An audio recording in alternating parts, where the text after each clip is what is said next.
La deducción de la segunda ley de Fick en una dimensión es presentada en este video.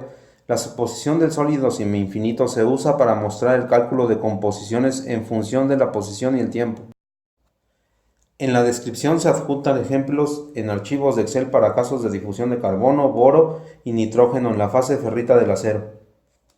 El contenido del video es antecedentes, primera ley de Fick, desarrollo del balance másico en una dimensión y estado inestable, segunda ley de Fick en una dimensión y la solución del sólido semi-infinito para una geometría rectangular.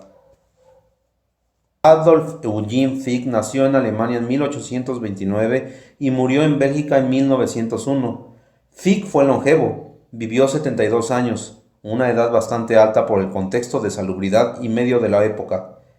Fick fue fisiólogo de profesión y físico matemático de nacimiento. Fue partícipe del siglo de las luces. Algunas de sus aportaciones fueron las leyes de Fick, el principio Dinber-Fick que condujo a un diagnóstico del glaucoma y desarrolló los primeros lentes de contacto. Suposiciones para establecer la primera ley de Fick.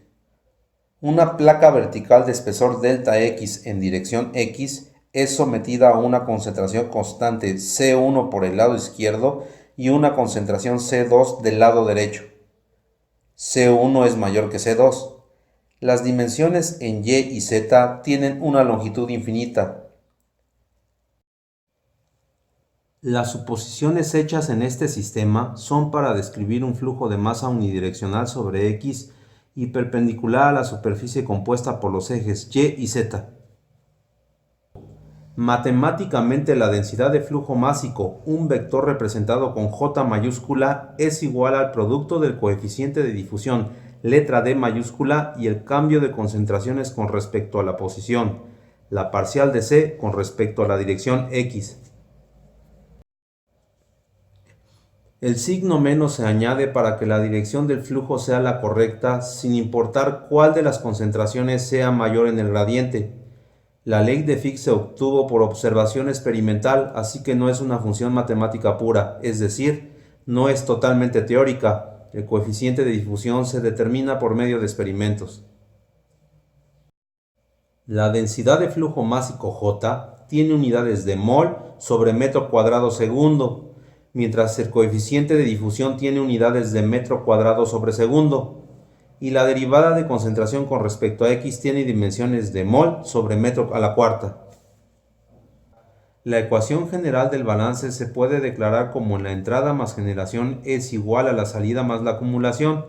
Esto es mostrado en la parte superior de la diapositiva. La generación o consumo de materia debido a una reacción química no es tomada en cuenta en este marco teórico.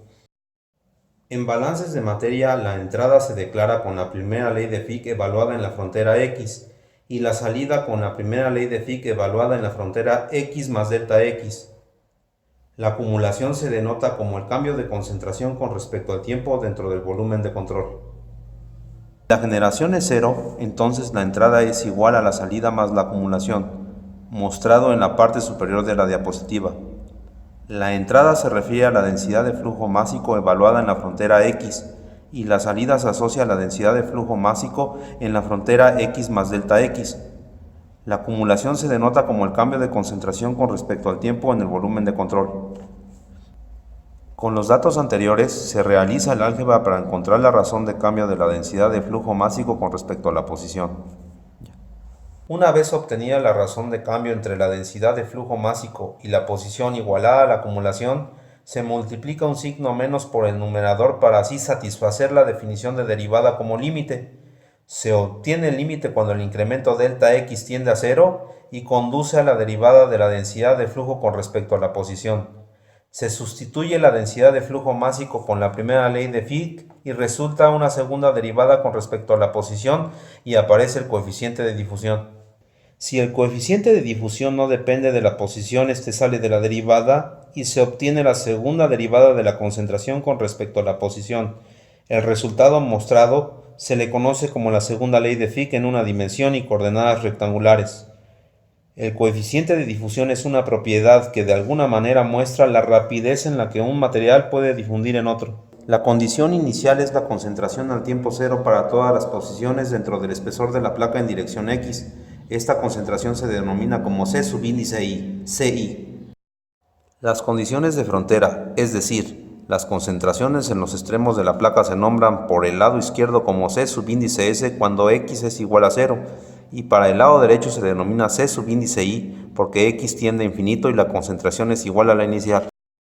Esta suposición simplifica el tratamiento matemático y se le conoce como el planteamiento del sólido semiinfinito. Rho es una variable adimensional compuesta por la concentración a cualquier punto y tiempo menos la concentración inicial entre la diferencia de concentración superficial e inicial. Su valor irá de 0 a 1. U es una variable adimensional descrita por X entre 2 veces la raíz cuadrada del coeficiente de difusión por el tiempo. Las dos variables adimensionales son usadas para resolver el problema. La solución es mostrada en la parte inferior de la pantalla.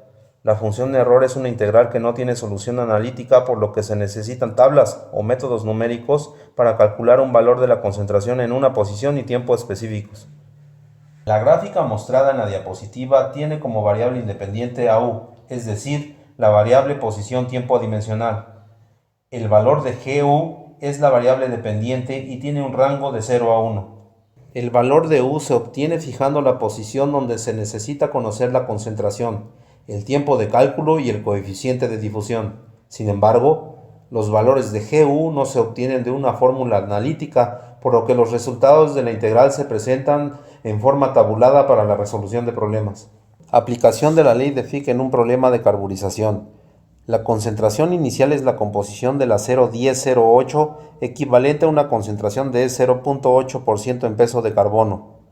La concentración para una posición de 2 milímetros y un tiempo que no se conoce es de 1,2% en peso. Si la pieza está envuelta en carbono puro y abierta a la atmósfera, es posible producir monóxido de carbono, un agente de carburización en aceros. Sin embargo, CS, la condición de superficie, no es dada como dato, así que se necesita hacer uso de otros conocimientos de metalurgia. Por otro lado, el coeficiente de difusión fue obtenido de la referencia señalada en la parte inferior de la diapositiva. La concentración superficial a 950 grados centígrados se determina del diagrama hierro-carbono porque el acero es un 1008, es decir, hierro-carbono sin aliantes. La máxima concentración de carbono en austenita a 950 grados centígrados es de 1,35%. Si se tuviera acero aliado, se usaría el concepto de carbono equivalente o un diagrama hierro-carbono que enuncie el efecto de la adición de elementos aliantes en las zonas de las fases. La variable adimensional U, que relaciona posición y tiempo, fue determinada en diapositivas pasadas, dejando como incógnita al tiempo. Por otro lado, la GU es determinada porque todas las concentraciones fueron asignadas y su valor es de 0,2727. La GU es de 0,2727, pero en la solución tabulada ese valor no es presentado, así que seleccionamos el valor superior de forma arbitraria a falta de elementos. Se podría usar un método de interpolación lineal o cuadrático para conocer el valor de U, pero no se realiza en este video, por lo que el valor seleccionado de la tabla es de 0,2869 y entonces se tiene una U de 0,26. La GU calculada es igual a 0,2727. En contraste, la tabla solución no presenta este valor, lo cual condujo a tomar el valor superior de GU y obtener una U igual a 0,26. Se despeja el tiempo y el resultado es de 185 horas. Este es el tiempo necesario para tener una capa de un contenido de 1,20% de carbono a 2 milímetros de la superficie de un acero 1008 empacado en carbono.